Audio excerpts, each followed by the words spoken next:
Só que para ela criar o comportamento de autismo, ela tem que ter esse tipo de padrão de conflito e também tem que ter um conflito de susto, de ameaça territorial. Então, quando essa criança, junto com isso, vivencia um estresse de ameaça territorial, de susto territorial, aí ela cria esse padrão de comportamento. E agora ela começa, dependendo do momento que ela está mais vivenciando ali, se é pro lado da região epigástrica ou se é pro lado da região da laringe, das cordas vocais, que é essa região relacionada à fala, de um modo geral, onde bloqueia a fala, dependendo do que está ativo ali, ela vai ter um padrão de comportamento ou vai ter outro padrão de comportamento. Mas, de um modo geral, o autista, quando ele tiver maníaca, então, por exemplo, tem uma criancinha que ela está maníaca, está ativando muito a laringe e as cordas vocais. Ela não fala. Por que ela não fala? Porque ela está vivenciando um estresse de ameaça, de medo. Ou o trilho conflitual, ou seja, a situação, ou uma pessoa que relembra aquele conflito que ela vivenciou de susto, de ameaça, está mais pesado para o lado esquerdo do córtex cerebral. Então, quando você tem um peso maior na laringe das cordas vocais, você bloqueia a fala, não fala, e aí a criança fica hiperperformática. Ela vai lá, senta na frente do computador e fica ali horas produzindo. Ela fica no mundo dela, ela evita pessoas, ela se isola.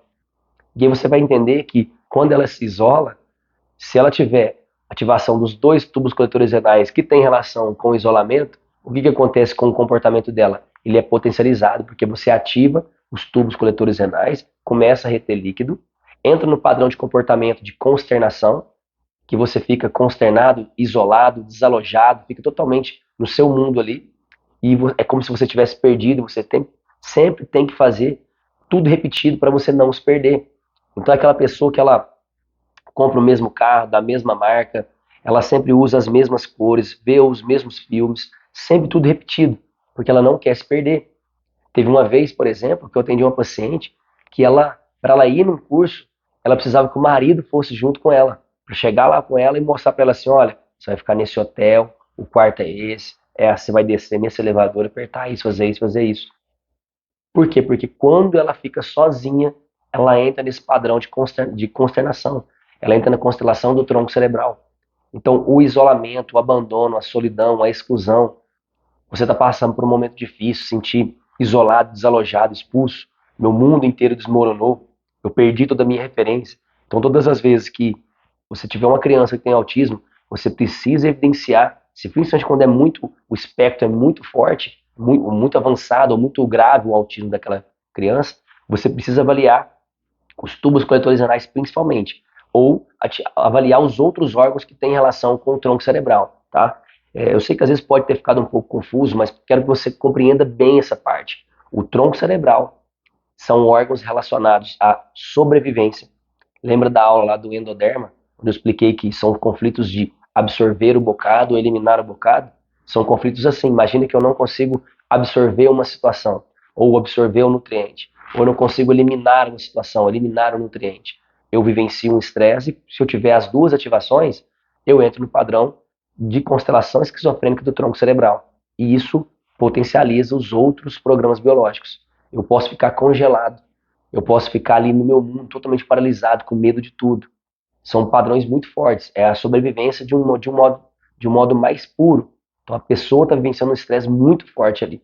E ela pode ficar congelada ou entrar nesse padrão que potencializa todos os outros padrões de comportamento, principalmente quando você tem os tubos coletores renais ativos, tanto o direito quanto o esquerdo.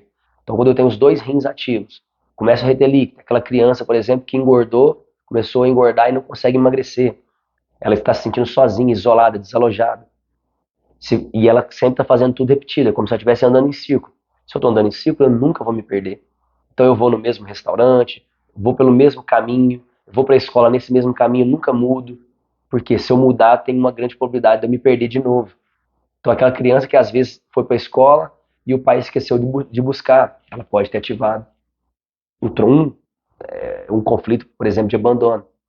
Então depende muito, você tem que analisar o seu cliente, entender a história dele, quais são os programas biológicos que ele ativou. Mas o que você tem certeza, autista, tem ativação da região epigástrica e ativação da laringe das cordas vocais. Então, por que a criança ativa a laringe e as cordas vocais? É uma situação de susto e ameaça. Pode ser alguém que grita, alguém que fala alto, brigas entre os pais. E a criança, normalmente o comportamento, né, esse diagnóstico de autismo, ele se dá no início da infância da criança. E muitas vezes são situações que a gente precisa trabalhar a família, os pais principalmente.